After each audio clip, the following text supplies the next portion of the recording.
लोग जाने ही गीत है, लोग जाने ही गीत है। ये तो ब्रह्म विचार, ये तो ब्रह्म विचार। लोग जाने ही गीत है, लोग जाने ही गीत है, लोग जाने ही गीत है। ਵਾਹਿਗੁਰੂ ਜੀ ਕਾ ਖਾਲਸਾ ਵਾਹਿਗੁਰੂ ਜੀ ਕੀ ਫਤਿਹ। ਅੰਗ ਹੈ 506। ਹੁਣ ਤੱਕ 6 ਸ਼ਬਦ ਸੰਪੂਰਨ ਹੋਏ ਨੇ, ਜਿਨ੍ਹਾਂ ਵਿੱਚੋਂ ਇੱਕ ਤੀਜੇ ਪਾਤਸ਼ਾਹ ਦਾ ਹੈ। ਗੂਜਰੀ ਮਹੱਲਾ ਚੌਥਾ। ਘਰ ਦੂਜਾ ਇੱਕ ਓੰਕਾਰ ਸਤਿਗੁਰ ਪ੍ਰਸਾਦ। ਹਰ ਬਿਨ ਜੀਅਰਾ ਰਹਿ ਨਾ ਸਕੈ, ਜਿਉ ਬਾਲਕ ਖੀਰ ਆਧਾਰੀ। ਅਗਮਯ ਗੋਚਰ ਪ੍ਰਭ ਗੁਰਮੁਖ ਪਾਈਐ, ਆਪਣੇ ਸਤਿਗੁਰ ਕੈ ਬਲਿਹਾਰੀ। ਗੂਜਰੀ ਮਹੱਲਾ ਚੌਥਾ। ਗੂਜਰੀ ਮਹੱਲਾ ਚੌਥਾ। ਘਰ ਦੂਜਾ ਇੱਕ ਓੰਕਾਰ, ਇੱਕ ਓੰਕਾਰ ਸਤਿਗੁਰ ਪ੍ਰਸਾਦ, ਸਤਿਗੁਰ ਪ੍ਰਸਾਦ।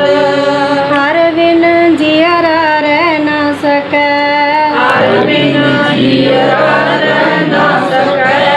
ਜਿਉ ਬਾਲਕ ਖੀਰ ਆਧਾਰੀ, ਜਿਉ ਬਾਲਕ ਖੀਰ ਆਧਾਰੀ। ਅਗਮ ਗੋਚਰ ਪ੍ਰਭ ਗੁਰਮੁਖ ਪਾਈਐ, ਅਗਮ ਗੋਚਰ ਪ੍ਰਭ ਗੁਰਮੁਖ ਪਾਈਐ। ਆਪਣੇ ਸਤਿਗੁਰ ਕੈ ਬਲਿਹਾਰੀ, ਆਪਣੇ ਸਤਿਗੁਰ ਕੈ ਬਲਿਹਾਰੀ। ਮਨ ਰੇ ਹਰ ਕੀਰਤ ਤਰ ਤਾਰੀ, ਮਨ ਰੇ ਹਰ ਕੀਰਤ ਤਰ ਤਾਰੀ। ਗੁਰਮੁਖ ਨਾਮ ਅੰਮ੍ਰਿਤ ਜਲ ਪਾਈਐ, ਗੁਰਮੁਖ ਨਾਮ ਅੰਮ੍ਰਿਤ ਜਲ ਪਾਈਐ। ਜਿਨ ਕੋ ਕਿਰਪਾ ਤੁਮਾਰੀ, ਜਿਨ ਕੋ ਕਿਰਪਾ ਤੁਮਾਰੀ। ਰਹਾਓ ਰਹਾਓ। ਗੂਜਰੀ ਮਹੱਲਾ ਚੌਥਾ। ਘਰ ਦੂਜਾ ਇੱਕ ਓੰਕਾਰ ਸਤਿਗੁਰ ਪ੍ਰਸਾਦ। ਗੂਜਰੀ ਰਾਗ ਵਿੱਚ ਚੌਥੇ ਪਾਤਸ਼ਾਹ ਸਾਹਿਬ ਸ੍ਰੀ ਗੁਰੂ ਰਾਮਦਾਸ ਜੀ ਮਹਾਰਾਜ ਦਾ ਇਹ ਸ਼ਬਦ ਆਰੰਭ ਹੋਇਆ, ਜਿਹਨੂੰ ਚੌਥੇ ਪਾਤਸ਼ਾਹ ਨੇ ਦੂਜੇ ਘਰ ਵਿੱਚ ਗਾਉਣ ਦੀ ਤਕੀਦ ਕੀਤੀ ਹੈ। ਘਰ ਦੂਜਾ ਤੇ ਮੰਗਲਾਚਰਨ ਮਹਾਰਾਜ ਆਰੰਭ ਕਰਦੇ ਨੇ, ਇੱਕ ਓੰਕਾਰ ਸਤਿਗੁਰ ਪ੍ਰਸਾਦ। ਪਰਮਾਤਮਾ ਇੱਕ ਹੈ, ਇੱਕ ਰਸ ਹੈ, ਸਰਵ ਵਿਆਪਕ ਹੈ, ਤੇ ਸਤਿਗੁਰੂ ਦੀ ਕਿਰਪਾ ਦੁਆਰਾ ਉਹਦੀ ਬਖਸ਼ਿਸ਼ ਹੁੰਦੀ। ਹਰ ਬਿਨ ਜੀਅਰਾ ਰਹਿ ਨਾ ਸਕੈ, ਜਿਉ ਬਾਲਕ ਖੀਰ ਆਧਾਰੀ। ਵੇਖੋ, ਪਰਮਾਤਮਾ ਨਾਲ ਪ੍ਰੀਤ ਦੀ ਗੱਲ ਕਰਦੇ ਨੇ ਚੌਥੇ ਪਾਤਸ਼ਾਹ ਮਹਾਰਾਜ ਸ਼ਬਦ ਵਿੱਚ, ਕਿ ਸਾਡਾ ਹੁਣ ਜੀਵਨ ਉਸ ਮਾਲਕ ਤੋਂ ਬਿਨਾਂ ਨਹੀਂ ਹੈ। ਆਖਾਂ ਜੀਵਾਂ ਵਿਸਰੈ ਮਰ ਜਾਉ। ਇੱਥੇ ਮਹਾਰਾਜ ਨੇ ਉਦਾਹਰਨ ਦਿੱਤੀ ਕਿ ਜਿਵੇਂ ਬੱਚਾ ਮਾਤਾ ਦੇ ਦੁੱਧ ਤੋਂ ਬਿਨਾਂ ਨਹੀਂ ਰਹਿ ਸਕਦਾ, ਦੁੱਧ ਤੋਂ ਬਿਨਾਂ ਉਹਦਾ ਆਸਰਾ ਨਹੀਂ ਕੋਈ ਹੋਰ, ਇਸੇ ਤਰ੍ਹਾਂ ਹੀ ਹਰ ਬਿਨ ਜੀਰਾ ਰਹਿ ਨਾ ਸਕੈ। ਉਸ ਪਰਮਾਤਮਾ ਤੋਂ ਨਾਮ ਤੋਂ ਬਿਨਾਂ ਹੁਣ ਇਹ ਜੀਰਾ ਰਹਿ ਨਹੀਂ ਸਕਦਾ, ਕਿਉਂਕਿ ਹੁਣ ਇਹਨੂੰ ਪਦਾਰਥਾਂ ਦੀ ਭੁੱਖ ਨਹੀਂ ਰਹੀ, ਇਹਨੂੰ ਨਾਮ ਦੀ ਭੁੱਖ ਹੈ। ਬੱਚੇ ਅੱਗੇ ਜਿੰਨੇ ਮਰਜ਼ੀ ਪਦਾਰਥ ਰੱਖ ਦਈਏ, ਜਦੋਂ ਖਾ ਹੀ ਨਹੀਂ ਸਕਦਾ, ਹੁਣ ਤਾਂ ਦੁੱਧ ਦੇ ਆਸਰਾ ਹੈ ਉਹਦਾ। ਕਹਿੰਦੇ ਬਿਲਕੁਲ ਸਾਡਾ ਵੀ ਆਸਰਾ ਹੁਣ ਉਸ ਮਾਲਕ ਦੇ ਨਾਮ ਤੱਕ ਰਹਿ ਗਿਆ। ਅਗਮਯ ਗੋਚਰ ਪ੍ਰਭ ਗੁਰਮੁਖ ਪਾਈਐ, ਆਪਣੇ ਸਤਿਗੁਰ ਕੈ ਬਲਿਹਾਰੀ। ਤੇ ਮਹਾਰਾਜ ਕਹਿੰਦੇ ਉਹ ਪ੍ਰਭੂ ਅਗਮ ਹੈ, ਅਗੋਚਰ ਹੈ, ਪਹੁੰਚ ਤੋਂ ਬਾਹਰ ਹੈ, ਇਹਨਾਂ ਇੰਦਰੀਆਂ ਦਾ ਵਿਸ਼ਾ ਨਹੀਂ। ਪਰ ਫਿਰ ਵੀ ਮਹਾਰਾਜ ਕਹਿੰਦੇ ਇੱਕ ਗੁਰਮੁਖ ਪਾਈਐ, ਗੁਰੂ ਵਾਲਾ ਬਣ ਕੇ, ਗੁਰੂ ਦਾ ਅਨੁਸਾਰੀ ਹੋ ਕੇ ਉਹਨੂੰ ਪ੍ਰਾਪਤ ਕੀਤਾ ਜਾ ਸਕਦਾ ਹੈ। ਤੇ ਮੈਂ ਆਪਣੇ ਸਤਿਗੁਰੂ ਤੋਂ ਬਲਿਹਾਰ ਜਾਨਾ, ਸਦਕੇ ਜਾਨਾ, ਜਿਨੇ ਸਾਨੂੰ ਇਹ ਆਧਾਰ, ਇਹ ਆਸਰਾ ਦੇ ਦਿੱਤਾ ਨਾਮ ਦਾ। ਮਨ ਰੇ ਹਰ ਕੀਰਤ ਤਰ ਤਾਰੀ। ਮਹਾਰਾਜ ਰਹਾਉ ਦੀ ਪੰਕਤੀ ਵਿੱਚ ਸਮੋਧਨ ਨੇ ਮਨ ਨੂੰ ਮਨਾ, ਉਸ ਹਰੀ ਦੀ ਕੀਰਤੀ ਕਰ, ਜਸ ਕਰ, ਵਡਿਆਈ ਕਰ, ਕਿਉਂਕਿ ਵਡਿਆਈ ਵੱਡਾ ਪਾਇਆ। ਉਹਦੀ ਵਡਿਆਈ ਕਰਦਾ ਕਰਦਾ ਤੂੰ ਇਸ ਸੰਸਾਰ ਦੀ ਬਾਜੀ ਤੋਂ ਤਰ ਜਾਏਗਾ, ਭਵ ਸਾਗਰ ਤੋਂ ਪਾਰ ਹੋ ਜਾਏਗਾ। ਗੁਰਮੁਖ ਨਾਮ ਅੰਮ੍ਰਿਤ ਜਲ ਪਾਈਐ, ਜਿਨ ਕੋ ਕਿਰਪਾ ਤੁਮਾਰੀ।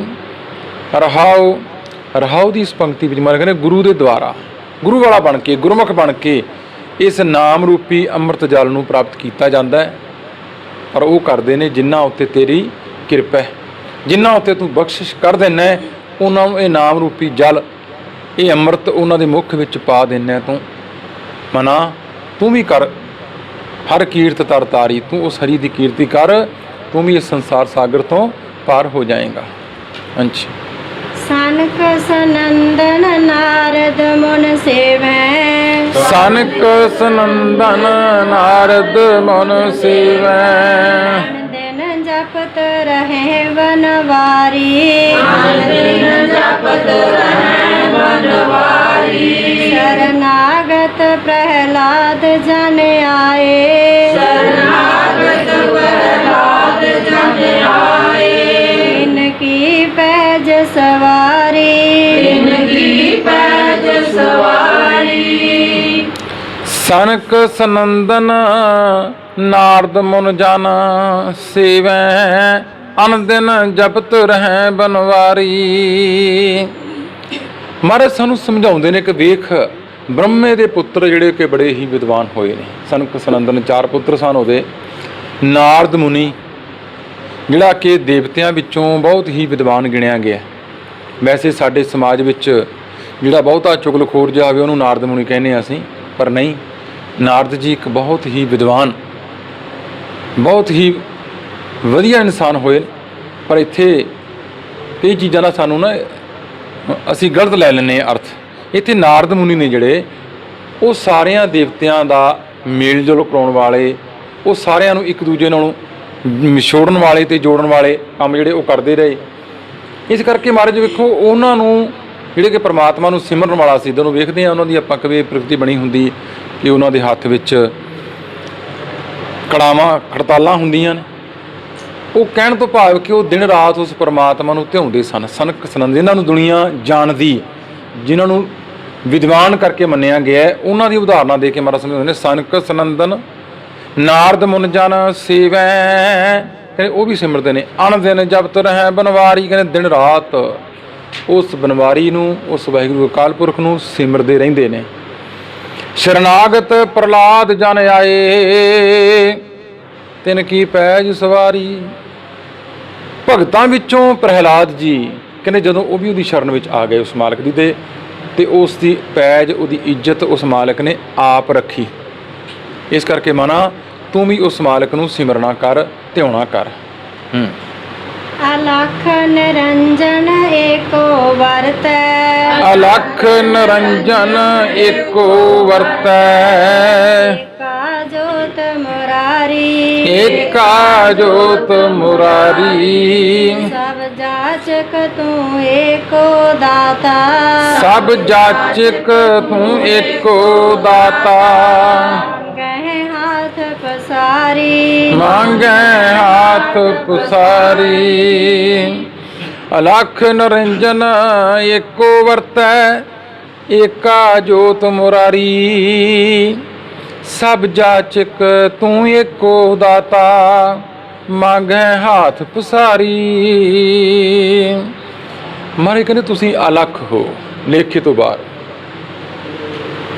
ਨਿਰੰਜਨ ਹੋ, ਮਾਇਆ ਦੀ ਕਾਲਖ ਤੋਂ ਰਹਿਤ ਹੋ। ਇਹ ਪ੍ਰਮਾਤਮਾ ਦੇ ਨਾਮ ਨੇ। ਮਨ ਅਲਖ ਨਿਰੰਜਨ ਏਕੋ ਵਰਤੈ, ਏਕਾ ਜੋਤ ਮੁਰਾਰੀ। ਕਿਉਂਕਿ ਸਾਰਿਆਂ ਵਿੱਚ ਤੂੰ ਇੱਕ ਹੋ ਕੇ ਵਰਤਦਾ ਹੈ। ਹੇ ਮੁਰਾਰ, ਹੇ ਪ੍ਰਭੂ, ਹੇ ਰਾਖਸ਼ਾਂ ਨੂੰ ਮਾਰਨ ਵਾਲੇ ਆ, ਤੇਰੀ ਜੋਤ ਸਾਰਿਆਂ ਵਿੱਚ ਵਰਤਦੀ ਹੈ। ਸਭ ਜਾਚਕ ਤੂੰ ਏਕੋ ਦਾਤਾ, ਕਿਉਂਕਿ ਸਾਰੇ ਹੀ ਤੇਰੇ ਕੋਲੋਂ ਮੰਗਦੇ ਨੇ, ਦਾਤਾ ਇੱਕੋ ਹੀ ਹੈ। ਜਗਤ ਭਿਖਾਰੀ ਫਿਰਤ ਹੈ ਸਭ ਕੋ ਦਾਤਾ ਰਾਮ। ਇਹ ਕਰਕੇ ਦਾਤਾ ਸਭ ਦਾ ਇੱਕੋ ਹੀ ਹੈ।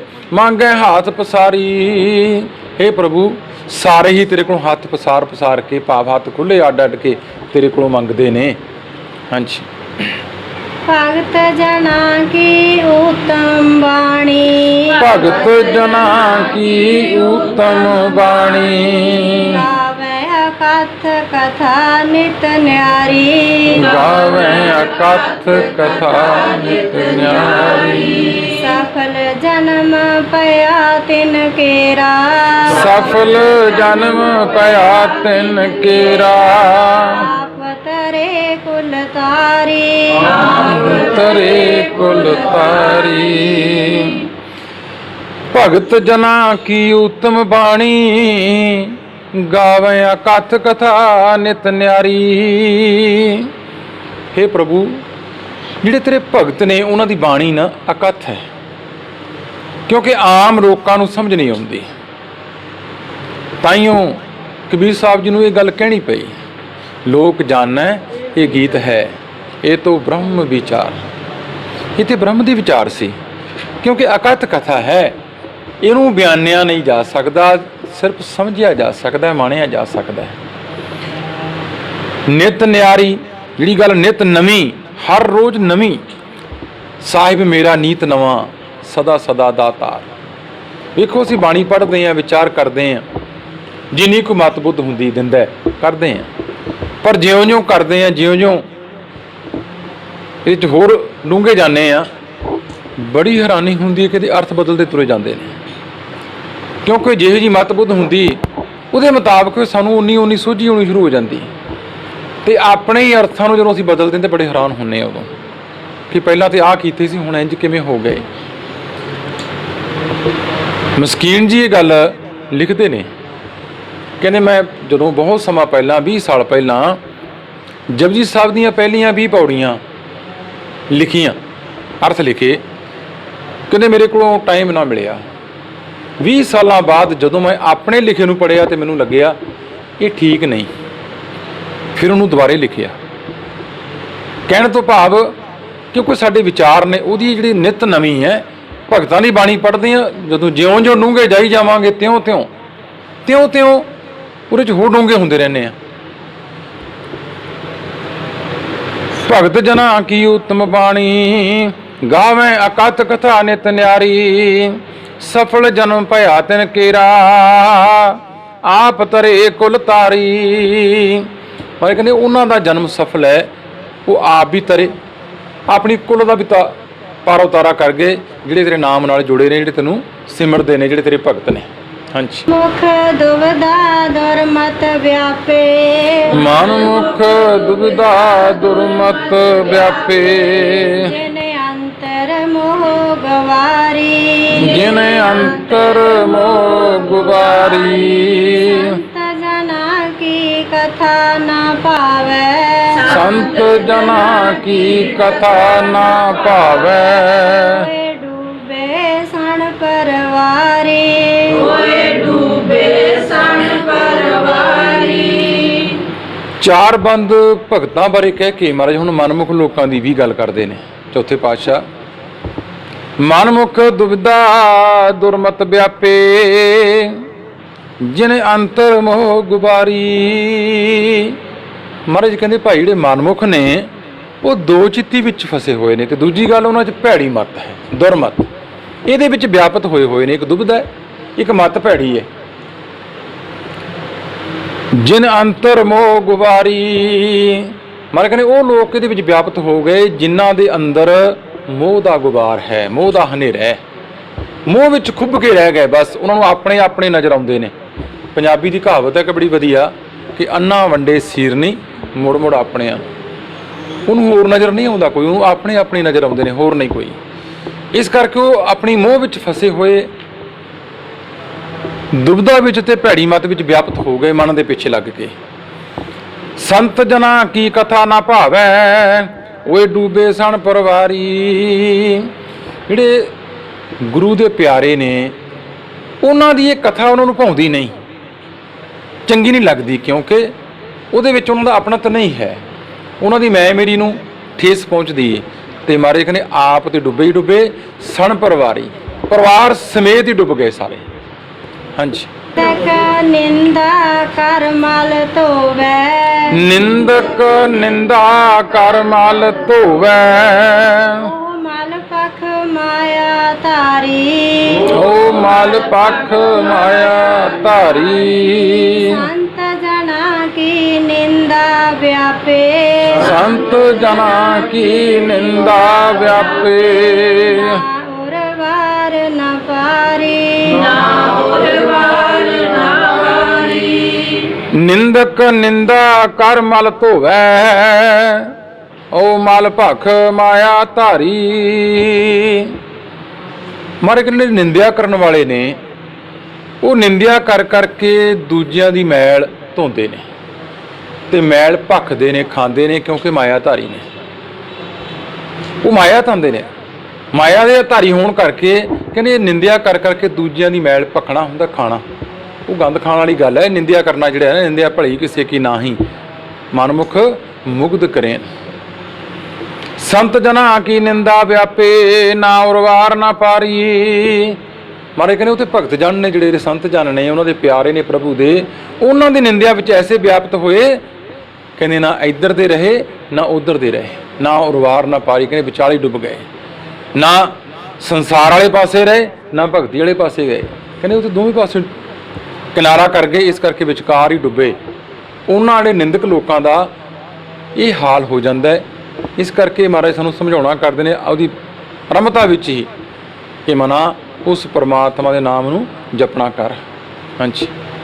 ਇਹ ਪਰਪੰਚ ਖੇਲ ਕੀਆ ਸਭ ਕਰਤੈ, ਇਹ ਪਰਪੰਚ ਖੇਲ ਕੀਆ ਸਭ ਕਰਤੈ, ਹਰ ਕਰਤੈ ਸਭ ਕਲ ਤਾਰੀ, ਹਰ ਕਰਤੈ ਸਭ ਕਲ ਤਾਰੀ। ਹਰ ਏਕੋ ਸੂਤ ਵਰਤੈ ਜੁਗ ਅੰਤਰ, ਹਰ ਏਕੋ ਸੂਤ ਵਰਤੈ ਅੰਤਰ, ਸੂਤ ਖਿੰਚੈ ਏਕੰਕਾਰੀ, ਸੂਤ ਖਿੰਚੈ ਏਕੰਕਾਰੀ।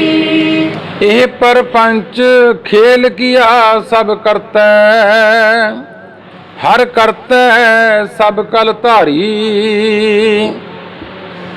ਹੁਣ ਮਹਾਰਾਜ ਜੀ ਕਹਿੰਦੇ ਅਸੀਂ ਮਾੜਾ ਕਿਵੇਂ ਕਹਿ ਦਈਏ ਕਿਸੇ ਨੂੰ, ਕਿਉਂਕਿ ਇਹ ਸੰਸਾਰ ਉਹਨੇ ਚਲਾਉਣਾ ਹੈ, ਚੱਲ ਰਿਹਾ ਹੈ। ਨਿੰਦਿਆ ਕਰਨ ਵਾਲਿਆਂ ਵਿੱਚ ਵੀ ਤੂੰ ਹੈ, ਕਿਉਂਕਿ ਦੁਨੀਆ ਵਿੱਚ ਆਏ ਆ ਤੇ ਦੋ ਪਾਸੇ ਨੇ ਹਰ ਚੀਜ਼ ਦੇ। ਜੇ ਅਛਾਈ ਹੈ ਤਾਂ ਬੁਰਾਈ ਵੀ ਹੈ, ਬੁਰਾਈ ਕਰਕੇ ਹੀ ਅਛਾਈ ਦੀ ਕੀਮਤ ਪੈਂਦੀ ਹੈ, ਹਨੇਰੇ ਕਰਕੇ ਹੀ ਚਾਨਣ ਦੀ ਕੀਮਤ ਪੈਂਦੀ ਹੈ। ਇਹ ਕਰਕੇ ਇਹ ਖੇਡ ਹੈ, ਇੱਕ ਆਵਣ ਜਾਣ ਇੱਕ ਖੇਲ ਬਣਾਇਆ, ਆਗਿਆਕਾਰੀ ਕੀਨੀ ਮਾਇਆ। ਇਸ ਖੇਡ ਨੂੰ ਉਹ ਖੇਡ ਰਿਹਾ ਹੈ। ਵੇਖੋ ਬੜੇ ਵਧੀਆ ਢੰਗ ਨਾਲ ਚੌਥੇ ਪਾਤਸ਼ਾਹ ਮਹਾਰਾਜ ਸਮਝਾ ਰਹੇ ਨੇ। ਇਹ ਪਰਪੰਚ ਖੇਲ ਕੀਆ ਸਭ ਕਰਤੈ, ਹਰ ਕਰਤੈ ਸਭ ਕਲ ਧਾਰੀ। ਮਹਾਰਾਜ ਕਹਿੰਦੇ ਇਹ ਪੰਜਾਂ ਤੱਤਾਂ ਦਾ ਇਹ ਸੰਸਾਰ ਜਿਹੜਾ ਵਿਆਪਕ ਸਾਨੂੰ ਨਜ਼ਰ ਆਉਂਦਾ ਪਿਆ ਨਾ, ਇਹ ਖੇਡ ਹੈ ਉਸ ਮਾਲਕ ਦੀ। ਉਸ ਕਰਤੇ ਨੇ ਆਪ ਹੀ ਇਹ ਕਲਾ ਵਿੱਚ ਵਰਤਾਈ ਹੋਈ ਹੈ ਆਪਣੀ। ਹਰ ਏਕੋ ਸੂਤ ਵਰਤੈ ਜੁਗ ਅੰਤਰ, ਸੂਤ ਖਿੰਚੈ ਏਕੰਕਾਰੀ। ਕਹਿੰਦੇ ਜਿਸ ਤਰ੍ਹਾਂ ਮਾਲਾ ਦੇ ਵਿੱਚ ਕਿੰਨੇ ਮੋਤੀ ਨੇ ਪਰ ਉਹ ਸੂਤਰ ਇੱਕੋ ਹੀ ਹੈ। ਉਹ ਪਰਮਾਤਮਾ ਸਭ ਮੈਂ ਜੋਤ ਜੋਤ ਹੈ ਸੋਏ, ਤਿਸ ਦਾ ਚਾਨਣ ਸਭ ਮੈਂ ਚਾਨਣ ਹੋਏ। ਉਹ ਆਤਮਿਕ ਤੌਰ ਤੇ ਸਾਰਿਆਂ ਵਿੱਚ ਵਰਤ ਰਿਹਾ ਹੈ। ਪਰ ਜਦੋਂ ਕਹਿੰਦੇ ਇਹ ਜੋਤ ਆਪਾਂ ਧਾਗਾ ਖਿੱਚ ਦਈਏ ਵਿੱਚੋਂ ਤੇ ਮੁੜ ਕੇ ਫੇਰ ਉਹ ਮੋਤੀ ਮੋਤੀ ਰਹਿ ਜਾਂਦੇ ਨੇ। ਇਹ ਸੰਸਾਰ ਵਿੱਚ ਇਸ ਤਰ੍ਹਾਂ ਹੀ ਹੈ, ਜਦੋਂ ਉਹ ਆਪਣੀ ਜੋਤ ਖਿੱਚਦਾ ਮੁੜ ਕੇ ਫਿਰ ਇੱਕ ਅੰਕਾਰ, ਮੁੜ ਕੇ ਫਿਰ ਉਹੀ ਹੋ ਜਾਂਦਾ ਹੈ। ਮੁੜ ਕੇ ਹੋਰ ਕੁਝ ਵੀ ਨਹੀਂ ਬਚਦਾ, ਸਿਰਫ ਤੇ ਸਿਰਫ ਉਹੀ ਬਚਦਾ। ਇਹ ਜਿਹੜਾ ਸਰੀਰ ਹੈ ਇਹ ਇੱਥੇ ਰਹਿ ਜਾਂਦਾ ਹੈ, ਸੜ ਜਾਂਦਾ ਹੈ, ਗਲ ਜਾਂਦਾ ਹੈ, ਕਾਂ ਖਾ ਜਾਂਦੇ ਨੇ, ਮੱਛੀਆਂ ਖਾ ਜਾਂਦੇ ਨੇ, ਜਿੱਥੇ ਮਰਜ਼ੀ ਜੋ ਮਰਜ਼ੀ ਪਿਆ ਕਰੇ ਉਹਨੂੰ ਦੱਬ ਦਿਓ, ਜੋ ਮਰਜ਼ੀ ਕਰੀਏ, ਪਰ ਉਹ ਮੁੜ ਕੇ ਫਿਰ ਉੱਥੇ ਹੀ ਆ ਜਾਂਦਾ ਹੈ। ਇਸ ਖੇਡ ਨੂੰ ਸਮਝਣਾ ਬਹੁਤ ਔਖਾ ਹੈ। ਹਾਂਜੀ। ਰਸਨ ਰਸਨ ਰਸ ਗਾਵੇ ਹਰ ਗੁਣ, ਰਸਨ ਰਸਨ ਰਸ ਗਾਵੇ ਹਰ ਗੁਣ, ਰਸਨਾ ਹਰ ਰਸ ਤਾਰੀ, ਰਸਨਾ ਹਰ ਰਸ ਧਾਰੀ। ਨਾਨਕ ਹਰ बिन अवर न मांगो हर बिन अवर न मांगो हर रस प्रीत प्यारी रसन रसन रस गावे हर गुणा रसना हर रस धारी। ਮਹਾਰਾਜ ਕਹਿੰਦੇ ਫਿਰ ਕੀ ਕਰਨਾ ਚਾਹੀਦਾ ਸਾਨੂੰ? ਇਸ ਰਸਨਾ ਦੁਆਰਾ, ਇਸ ਜੀਭ ਦੁਆਰਾ ਬਾਰ-ਬਾਰ ਰਸ ਲੈ ਲੈ ਕੇ, ਆਨੰਦ ਲੈ ਲੈ ਕੇ ਉਸ ਪ੍ਰਮਾਤਮਾ ਦੇ ਗੁਣਾਂ ਨੂੰ ਇਸ ਰਸਨਾ ਦੁਆਰਾ ਜਪਣਾ ਕਰ। ਰਸਨਾ ਹਰ ਰਸ ਧਾਰੀ। ਇਸ ਤਰ੍ਹਾਂ ਇਹ ਰਸਨਾ ਤੇਰੀ ਉਸ ਨਾਮ ਰਸ ਨੂੰ ਧਾਰਨ ਕਰ ਲਏਗੀ, ਉਸ ਨਾਮ ਰਸ ਦਾ ਸਵਾਦ ਚੱਖ ਲਏਗੀ। ਨਾਨਕ ਹਰ ਬਿਨ ਅਵਰ ਨਾ ਮੰਗੋ ਹਰ ਰਸ ਪ੍ਰੀਤ ਪਿਆਰੀ। हे ਪ੍ਰਭੂ ਜੀ, ਚੌਥੇ ਨਾਨਕ ਮਹਾਰਾਜ ਕਹਿੰਦੇ ਮੈਂ ਤੁਹਾਡੇ ਕੋਲੋਂ ਹੋਰ ਕੁਝ ਵੀ ਨਹੀਂ ਮੰਗਦਾ, ਮੈਨੂੰ ਤੁਹਾਡੇ ਨਾਮ ਰਸ ਦੀ ਪ੍ਰੀਤ ਜਿਹੜੀ ਹੈ, ਰਸਪਤੀ ਪ੍ਰੀਤ, ਨਾਮ ਦਾ ਰਸ, ਇਹ ਪ੍ਰੀਤ ਮੇਰੀ ਬਣੀ ਰਵੇ ਤੁਹਾਡੇ ਨਾਲ। ਇਹ ਕਿਰਪਾ ਕਰ ਦਿਓ ਸਾਡੇ ਤੇ, ਅਸੀਂ ਤੁਹਾਡੇ ਕੋਲੋਂ ਹੋਰ ਕੁਝ ਵੀ ਨਹੀਂ ਮੰਗਦੇ। ਵਾਹਿਗੁਰੂ। मेरे राम हम बारक हर प्रभ के हैं ए आणे। हम बारक हर प्रभ के हैं ए आणे।